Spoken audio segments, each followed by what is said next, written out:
I'm committed to buying and owning Gaza.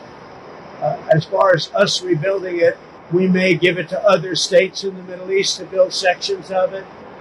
Other people may do it through our auspices, but we're committed to owning it, taking it, and making sure that Hamas doesn't move back. There's nothing to move back into. The place is a demolition site.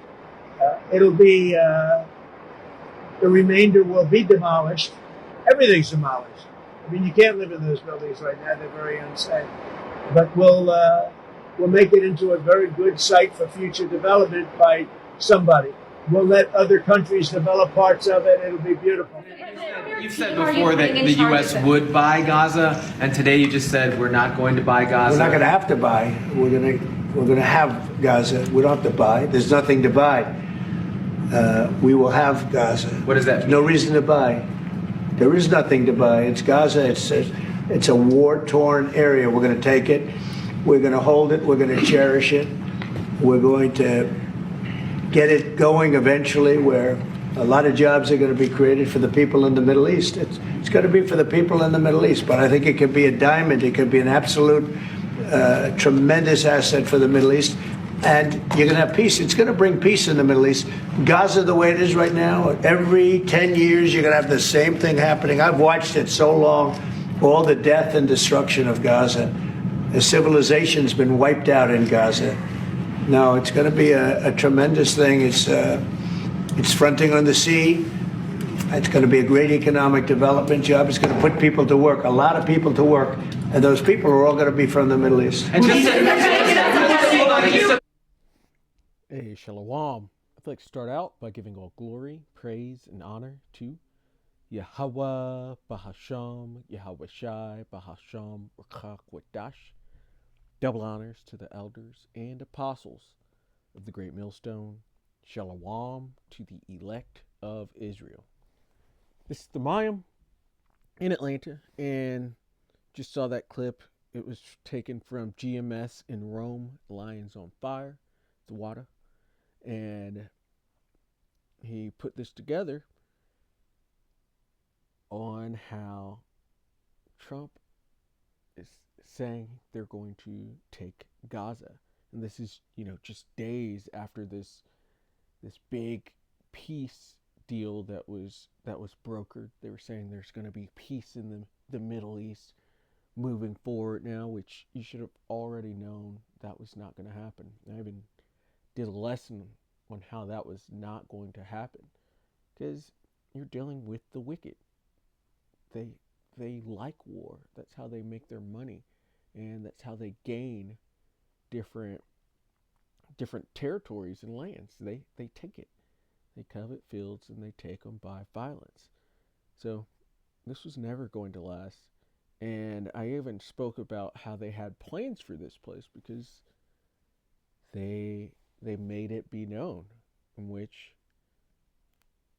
I did a lesson on this months ago on Trump Gaza. So let's check this out, showing that this was their plan all along.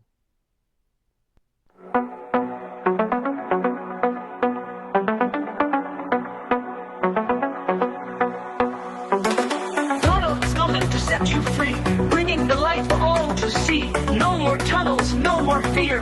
Trump Gaza is finally here. Trump Gaza shining bright, golden future, a brand new light. Feast and dance, the deal is done. Trump Gaza number one. Trump Gaza shining bright, golden future, a brand new light. Feast and dance, the deal is done. Trump Gaza number one. We have an opportunity to do something that could be. Yeah. Trump Gaza number one. They've got plans for Gaza. He said they want to make it into the Riviera of the Middle East or Western Asia. And should have always known that this was not going to work out. There's not going to be true peace on this earth until Yahweh Shai returns to this place and takes the wicked, Trump being one of them, so-called Caucasians and the tiny hatters, the tiny tops, until they're taken out of power. There won't be any peace anywhere on this earth at all. That this is the problem of the earth. You see it right here in the middle of this picture. They're the problem. But Yahushua is going to return and take them out of the way. This is Micah 2 and verse 1. Woe to them that devise iniquity and work evil upon their beds. When the morning is light, they practice it because it is in the power of their hand. And who's to say that what happened in October 2 years ago over there in the land, who's to say that wasn't all devised iniquity to where they had a reason to go into Gaza and to start taking it? Who's to say that that wasn't just devised? I believe it's devised. A lot of other people believe it was devised. And that's what the devil does. They devise iniquity. They lie about their true intentions, which devil goes into deceiver, in which these are a very deceptive people. Actually, let's go over to Psalms 55 and verse 20. It says, He hath put forth his hands against such as be at peace with him. He hath broken his covenant. And they just signed that peace treaty, and it's already been broken by Israel. I saw headlines last night that they were striking Gaza again, so you could even see it here. Israel Gaza live updates. Trump threatens to, not right there. Israel strikes Gaza and temporarily halts aid, saying Hamas broke the truce. And of course they're going to say they broke the truce. It's always their fault. It's never the state of Israel's fault. It's always everybody else's fault. But there's one example. He hath put forth his hands against such as be at peace with him. He hath broken his covenant. Verse 21, the words of his mouth were smoother than butter, but war was in his heart. His words were softer than oil, yet were they drawn swords. This devil has very smooth words. That's how they got this deal brokered in the first place. That's how they've been able to seem like they're the morally upright people, when really they're the devil that comes to steal, to kill, and to destroy. They've got smooth words, and they've been able to use them for the longest, but this is all about to fail them, because the Lord's about to take everything they've worked for away. But he's going into it right here, Micah 2 and 2. And to preface this was talking about the southern kingdom at first, but these Edomites have taken this onto themselves and are now, this is who it's talking about at this point. Verse 2, and they covet fields and take them by violence, and houses and take them away. So they oppress a man and his house, even a man and his heritage.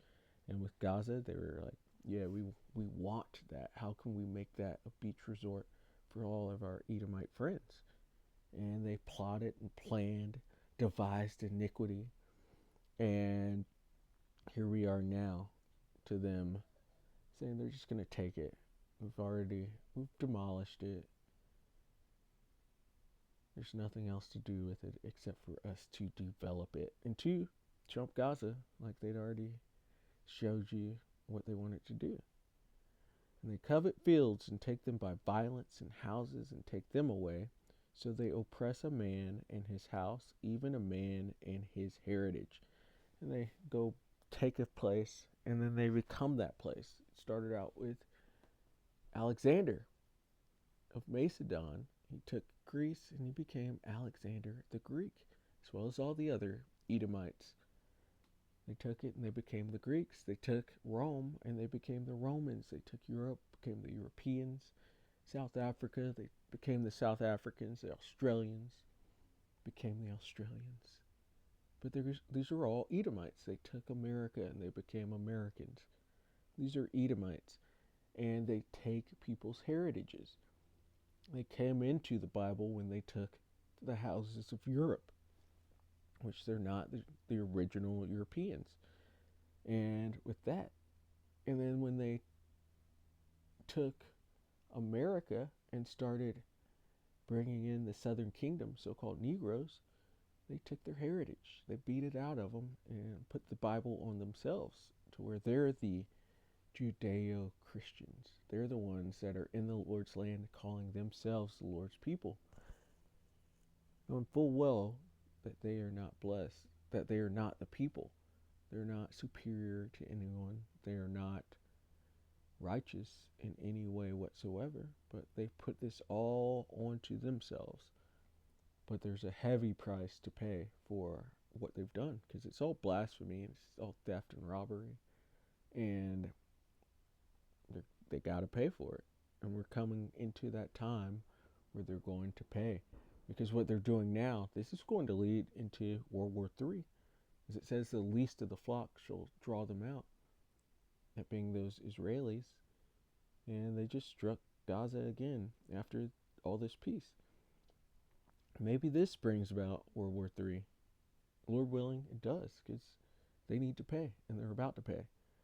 Micah 2:3. Therefore thus saith the Lord, Yahweh Bahasham Yahweh Shai, behold, against this family, the family of the Edomites, do I devise an evil. That family of the Edomites, so-called white people, including those tiny tops. The Lord's bringing bad times for you. That's what evil means. From which ye shall not remove your necks. You're not going to be able to use those smooth words like butter to get out of this. It says, neither shall ye go haughtily, proudly, for this time is evil. These are bad times. Time of Jacob's trouble turns into Esau's trouble.